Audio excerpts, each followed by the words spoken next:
Hey everybody. Hi.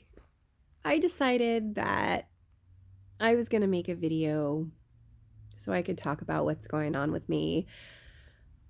Many people have contacted me and they're like, "What is going on with you? Why have you been in bed for over a month now?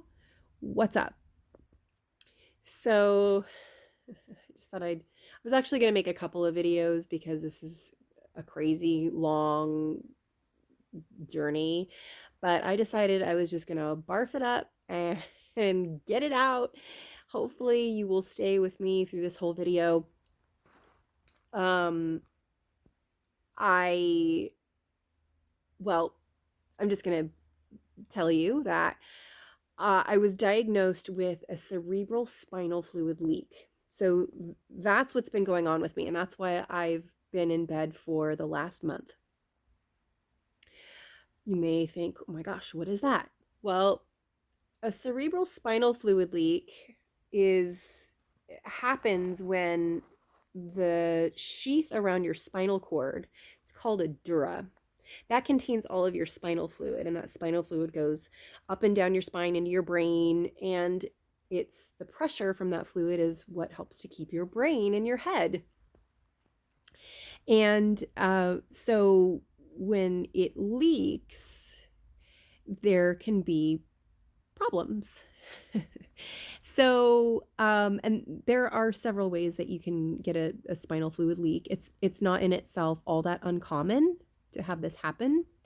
Spinal taps or lumbar punctures can cause a leak because they're intentionally puncturing that dura to get spinal fluid out. So that can actually heal on its own. It might not, but it could.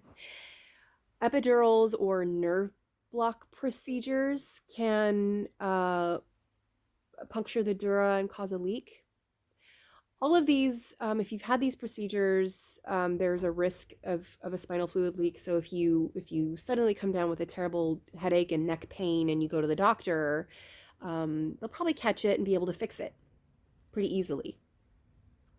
Now, another way that you can get a spinal fluid leak is trauma, which I think is what happened to me. And that's a long story, and I'll get into it a little bit. But they're categorizing my spinal fluid leak as a spontaneous spinal fluid leak.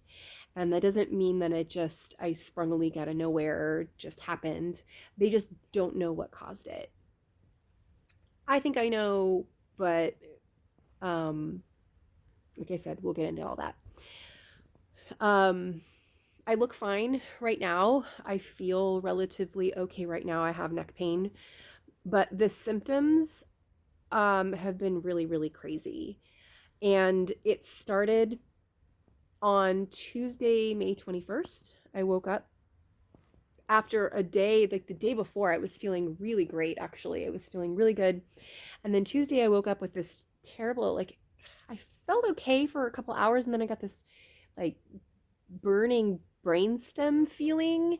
And then throughout the day, I started getting a headache, and then it just started feeling like pulling, like gravity was pulling on the back of my neck, like an anvil was attached to my neck. And that's really weird. And the next day it happened again, and it kept getting worse. And finally, after day eight, sitting up, I was not able to raise my arms to feed myself. It felt like lead weights on my arms. And when I did try to eat, I had this terrible tremor. It looks very similar to somebody with pretty advanced Parkinson's disease. It's really scary. I was having trouble speaking. I was losing my words. And the right side of my face started drooping. I'm probably missing some of the symptoms, but tingling and numbness and tingling in the right side of my body. My face was going numb. Certainly not able to walk any distance. So not only was Ian having to feed me, he was helping me dress and brush my teeth for me. Um, and I still do have those symptoms. I'm just actually lying down. My head's propped up right now, so I have a limited amount of time before it starts happening. But um, if I were to sit fully up or stand up for more than probably today 5 or 10 minutes, I would start having those symptoms. So you're probably wondering, why on earth would you wait 8 days to go to the doctor? Um, I've been chronically ill for 6 years, and if you have a chronic illness or you know someone who does, you know that emergency rooms are not a good place to go. And it's very hard. It's just terrible. I thought I could rest it off, and I couldn't. I tried to go to my GP, and she wouldn't even see me. She made me go to the emergency room. I got there, and it was a shit show at Long Beach Memorial. Um, there was nowhere to sit, so I was holding on to Ian. I collapsed in the waiting room, because I was upright for so long. Not only could I not speak, I couldn't stand any longer. But when I did get in, they somehow decided there was some miscommunication and thought that I needed to be tested for meningitis. So they did a spinal tap on me and attempted to do a spinal tap. The ER doctor did not actually get any spinal fluid. After the second needle, it was pretty barbaric. You can ask Ian about it. He saw them digging in my back. It was gross. I made her stop. And she misunderstood what we were saying, that my symptoms are positional. So that's the thing here. I look fine right now, right? I can talk to you. I'm easy. You can understand me pretty easily. And so I was lying down. They thought I was feeling better, and so they sent me home. Kind of long story there, but it was just a miscommunication. What they didn't realize happened at that point, but they hadn't diagnosed the spinal fluid leak yet, obviously, but they had attempted a lumbar puncture on me and punctured me again. So I walked out of the ER, went home, leaking like a sieve. So after 2 days of being at home, I finally called my doctor again. She told me to come back. And the Long Beach Memorial ER, I mean, I know ER emergency rooms in hospitals are bad, but just FYI, many of you already know this, but if you're going to the emergency room with someone, make sure that that person is never alone, especially if they're having trouble communicating what's going on with them.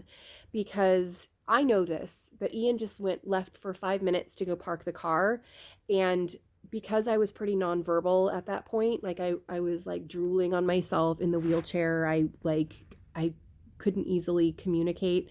The nurses were manhandling me like you wouldn't believe. They were trying to get blood out of my arm. I was trying to show them to use my other arm, which is better.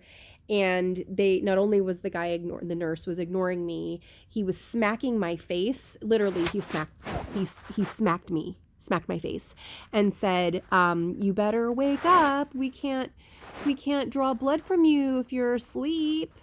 And because I was a bounce back, they didn't know that, I guess, at the time. I'd been prescribed Valium for my neck pain the last ER visit 2 days ago. They thought I was a drug seeker. So they treated me like shit, like not a human being. And so it was awful. So I finally got into the ER. They did a lot of imaging. And by the time I got a room, a neurologist came to see me to give me my test results. She came bouncing into the room to say, "Hey, got your MRI results back. Congratulations, they're normal." come look at your brain. And I said, I'm sorry, I can't get up. Oh, why not? Because when I sit up, I can't talk and I can't move. Like I wasn't really able to walk at all by that point. She said, well, yeah, that's weird. I don't know. What, you have chronic fatigue syndrome? What is this chronic fatigue syndrome? I said, yeah, well, I do have ME, CFS, and I see Dr. Chia, who is like this, he's a world-renowned doctor in this field. She said, yeah, I don't know who this Dr. John Chia is. Maybe you should call him, because I don't know what's wrong with you. I don't think it's neurological. And I said, I'm just wondering if maybe, do you think maybe I have a spinal fluid leak? She said, oh, wow. Yeah, that's a great question to ask. Yeah. I don't think so because it didn't show up in our tests. So what I recommend you do is take gabapentin, and I'm going to give you 300 milligrams 3 times a day and some physical therapy. And yeah, and so we'll just see from there because this isn't neurological. And honestly, like, I don't know. So she left. And occupational therapy came in to see me and had me sit up. And I didn't want to be a bad patient, so I did. And they took my socks off and made me put my socks back on. I wish I had a video of this because you would not recognize me. I was shaking. I couldn't actually get down to my feet because not only were my hands shaking, my feet were shaking at that point. So I couldn't actually reach my feet. I couldn't catch them to even put my socks on. And I just started crying. It felt abusive. I know that they weren't, it was just their order to do, but, and the next day the neurologist came back again and she said, I'm sorry, I don't know what to do for you. I don't know how to help you. I'm sorry, I don't have an answer for you. And she walked out. And I knew at that point, I mean, I was pretty convinced that I had a spinal fluid leak because I had all this time lying on my back, sharp as a tack, while I was lying down to do a lot of researching medical journals. And there aren't many other conditions where you feel pretty okay lying flat, and then as soon as you sit up, you get this terrible neck pain, gravity pull. I mean, there's not a whole lot of other stuff like it. And I just, but she's telling me that she can't help me. And I felt like, oh my God, I'm not, I'm going to be bedridden for the rest of my life. I mean, I really had that feeling. I've got a 2.5-year-old who needs me. I mean, I really felt like this was it for me. And the next day, the hospitalist came in and said, yeah, we've got a second opinion for you. And Dr. DiGiulio came in, another neurologist who took a look at me and said, tell me what's going on. And I said, hold on, let me put my bed all the way back so I can speak a little more clearly for you. You can kind of hear it. I'm sitting up a little bit, so I'm starting to have a little trouble speaking, actually. And he said, what? You have to put your bed back? And I said, yeah. And he said, It sounds to me like you've got a spinal fluid leak. Right? So I said, yeah, I was really wondering. And he said, yeah, I don't know if we're going to find it, but I'm going to order these tests and we'll see. So I had another MRI, a myelogram. They take pictures of your nerve roots to find these things. And sure enough, there it was. And so what they do, the treatment for this is called it's called a blood patch. And basically what they do is they take blood from your arms and they inject it into your back, and the blood coagulates in the hole where the puncture is, or the tear, and it seals it off. That normally works. But I have 2 leaks.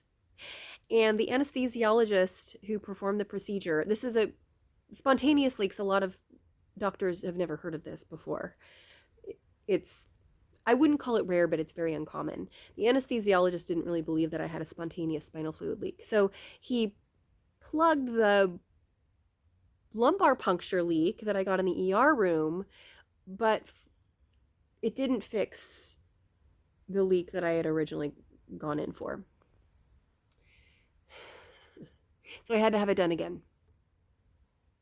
Now, if you can imagine, I have to be awake for this, and I have to sit up, which is already very difficult because I feel like I have a 25-pound anvil around my neck pulling me down. And I have to be still so they don't mess up and get my spine. And I'm basically have to watch them do this. So if you're a little squeamish about needles, like I am a little, it was pretty terrible. So the second time they did it, I actually fainted. It was just, so gross. But it seemed that this blood patch took. And so I was able to walk for the first time in 8 days. I was able to walk down the hall. I was in tears. I was so excited. I was able to be outside. I got to go home. And about 2 days after getting home, I realized I wasn't getting better. I was getting worse. I gave it a few more days. I thought, I just need a little bit more time in bed. It'll be okay. And a few more days passed, and I started getting the neck feeling, not being able to stand, not being able to feed myself, not being able to brush my teeth again. So we did some research and found a doctor who's a neurosurgeon, Dr. Shavenik, I believe his name is. He's at Cedars-Sinai, and I've got an appointment with him on Thursday. He is a neurosurgeon who deals with spinal fluid leaks a lot, all the time. And he has actually seen cases where people have had spinal fluid leaks for 6 to 10 years. 6 to 10 years. So, I feel like this could be what's going on with me. Somehow the acute symptoms started in May, but it's all just magnified symptoms of what I've been going through. This like tachycardia issue, shortness of breath going on. Also, it's crazy. It could be, it's not related. It could be, but, although I'm really nervous about what's going on, I don't know that another blood patch will solve it. I may have to have something called, they take a fibrin glue and they glue your dura shut with fibrin glue, or they go in and do surgery. It just depends on what's going on back there. And I'm not a doctor. I haven't seen the images either, so I don't know what's happening. This has been a really, really rough time. I've been in bed for a month now. I I've still kind of actually managed to do a little bit of work because I can sit up in intervals. But for the most part, I have to stay in bed because I have to get to and from the bathroom. Um, Ian helped me shower today because I'm not really able to shower on my own. Um, if I'm lying down, I can feed myself, but if I sit up for any period of time, I'm not able to do that. Um, Ian has been wonderful. He's been taking care of Aiden.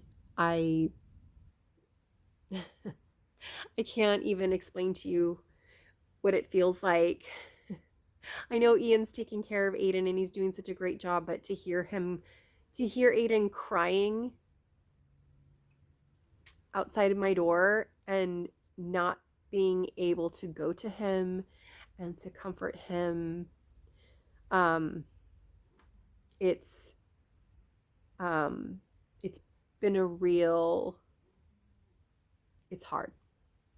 It's hard to be pretty helpless. I've attempted to go downstairs a few times. It's been 4 days, I believe, since I've been downstairs. Um, I can get outside. Luckily, there's a patio right here that I can, it's not very far from my bed, so I can sit out on the patio, like lie down flat on this Barca-lounger and at least get some sun. Um, I seem fine right now. Um, my brain is a little fuzzy because it's been 21 minutes of sitting like this. But I wanted to make this video because I just feel like there's got to be other people out there who have these symptoms that have been diagnosed with ME or chronic fatigue syndrome, and these spinal fluid leaks have not been diagnosed. I was sent home from the ER and my symptoms were really straightforward, and still they weren't able to find it. And I'll just keep everybody posted. I don't know what's going to happen at my appointment. I don't know. Hopefully, there's going to be a solution for me. I, over the last 6 years, the way I have been treated because of my chronic illness, people have kind of just lumped anything that they haven't been able to explain, they've just lumped it into, well, I guess that's part of your chronic fatigue, and it's made getting quality medical care pretty difficult. So that'll be another video of actually all the terrible, terrible things that have happened in emergency rooms that you wouldn't believe. But thank you for watching. I am so thankful that I have people that are my friends and my family that are helping us out. We really, really need support right now.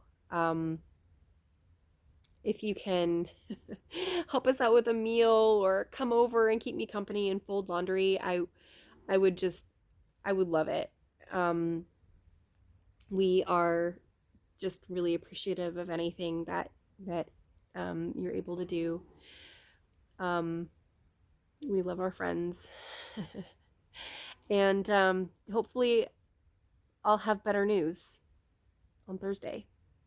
My appointment's at 1 o'clock, so I'll keep you all posted.